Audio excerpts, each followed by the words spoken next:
Hello बच्चों, मैं इंद्रपाल अनुरागी आपका मेरे YouTube चैनल अनुरागी दद्दा क्लासेस में स्वागत करता हूं। आज मैं बहुत ही बेहतरीन टॉपिक लेके आया हूं, rules of image formation by concave mirror and convex mirror. तो आइए हम देखते हैं पहला रूल। फर्स्ट रूल ये कहता है अगर कोई भी ray of light principal axis के पैरेलल आती है तो आफ्टर रिफ्लेक्शन फोकस होकर के जाएगी in case of concave mirror as well as in convex mirror. Incident convex mirror में आप देख सकते हैं इंसिडेंट रे प्रिंसिपल एक्सिस के पैरेलल है और रिफ्लेक्शन के बाद इस तरह से जाती है कि पीछे बढ़ाने पर फोकस होके पास होगी। सेकंड रूल, अगर कोई भी रे ऑफ लाइट फोकस से होकर के पास होती हुई मिरर को स्ट्राइक करती है तो आफ्टर रिफ्लेक्शन प्रिंसिपल एक्सिस के पैरेलल हो जाती है इन केस ऑफ कॉनकेव मिरर। अगर कॉन्वेक्स मिरर की बात करेंगे तो इंसिडेंट रे ऑफ लाइट इस तरह से स्ट्राइक करती है कि फोकस पर स्ट्राइक करे, फोकस से पास होती हुई लगती है और रिफ्लेक्शन के बाद प्रिंसिपल एक्सिस के पैरेलल हो जाती है।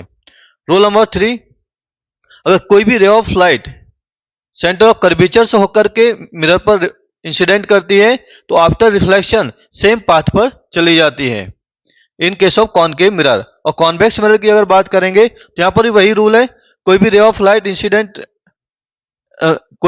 लाइट मिरर पर इस तरह से इंसिडेंट करती है कि पीछे बढ़ाने पर, मिरर के पीछे बढ़ाने पर सेंटर ऑफ कर्वेचर से पास होती लगती है तो वो सेम पाथ पर वापस चली जाती है। अगर लास्ट पॉइंट की मैं बात करूं तो लास्ट पॉइंट ये है,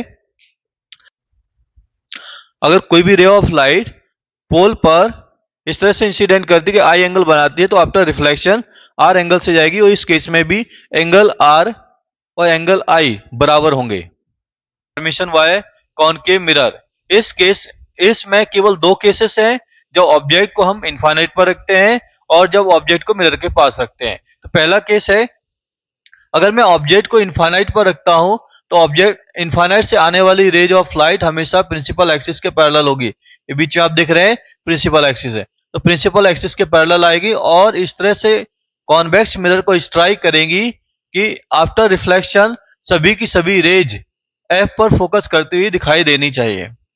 अगर ऐसा होता है तो यानी हम ये कह सकते हैं इस केस में इमेज हमारा फोकस पर बन रहा है।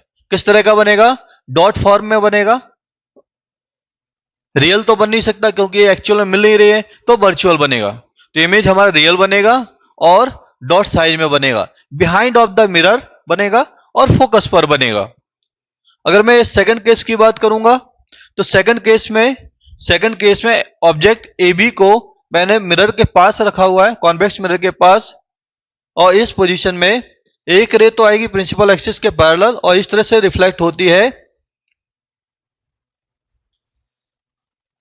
इस तरह से रिफ्लेक्ट होती है कि पीछे बढ़ाने पर फोकस पर कट करती है। और सेकंड रे ए पॉइंट से चल करके आती है और मिरर से इस तरह से रिफ्लेक्ट होती है कि आगे बढ़ाने पर सेंटर ऑफ कर्वेचर पर स्ट्राइक करती है। ये दोनों रेज एक दूसरे को ए डैश पॉइंट पर काटती है, तो यहां पर इमेज हमको ए डैश बी डैश मिलता है। लेकिन ये दोनों रेज रियल में तो काटती नहीं है, तो इमेज होगा वर्चुअल। कहां बनेगा? बिहाइंड ऑफ द मिरर, पोल और सेंटर ऑफ कर्वेचर, पोल और फोकस के बीच में बनेगा। साइज ऑफ इमेज आप देख रहे हैं, साइज ऑफ ऑब्जेक्ट बहुत ज्यादा है, साइज ऑफ इमेज बहुत कम है, तो इसको हम इमेज जो बनेगा वो बहुत ही स्मॉलर बनेगा। Size of image is smaller than object.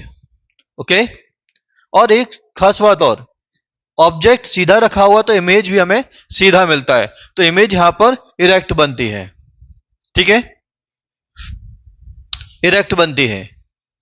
अगर आपको मेरा वीडियो पसंद आया है तो लाइक कीजिए, शेयर कीजिए और सब्सक्राइब जरूर कीजिए अगर आप मेरे चैनल पर पहली बार आए हैं। और वीडियो को लाइक करना मत भूलिए।